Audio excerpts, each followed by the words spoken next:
If ten angle का value दिया हुआ √3, तो हमें find the other triangle of the ratio, तो अदर ट्रायंगल का रेशियो हमें निकालना है। तो सॉल्यूशन लिखेंगे हम लोग सबसे पहले। तो एंगल 10 एंगल की वैल्यू दिया हुआ √3, तो हम लोग जानते हैं tan थीटा की होता है P/B, तो P इक्वल टू हो जाएगा यहाँ पर √3, B इक्वल टू हो जाएगा 1, क्योंकि यहाँ पर कुछ नहीं रहता तो यहाँ पर 1 रहता है। उसके बाद हमें निकालना है H की वैल्यू निकालना है, हमें H की वैल्यू निकालना है।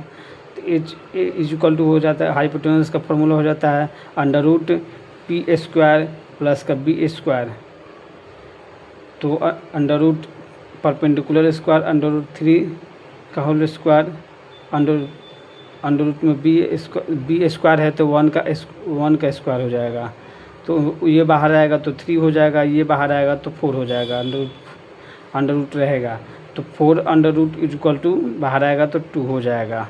ठीक, तो हाइपोटेन्शन निकल गया हम लोग का, हाइपोटेन्शन इक्वल टू 2। तो हम वैसे हमें जितना भी ट्रिग्नोमेट्री है उसका हमें एंगल निकालना है। तो सबसे पहले साइन का एंगल निकालेंगे। साइन का होता है P/H, तो P का वैल्यू हम लोग P का वैल्यू √3 है तो √3 ले लेंगे। H जो हो जाएगा, H का वैल्यू 2 निकालें तो 2 हो जाएगा।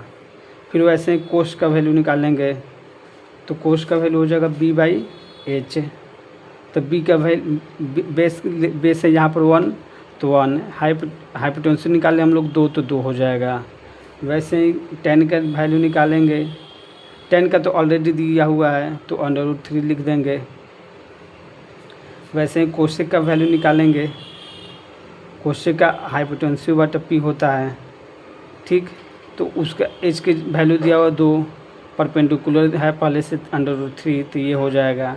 वैसे ही सेक का वैल्यू निकालेंगे हम लोग, तो सेक का होता है H/B, तो H/B होता है, तो इसको H का वैल्यू दिया हुआ 2, अब B का वैल्यू 1 हो जाता है।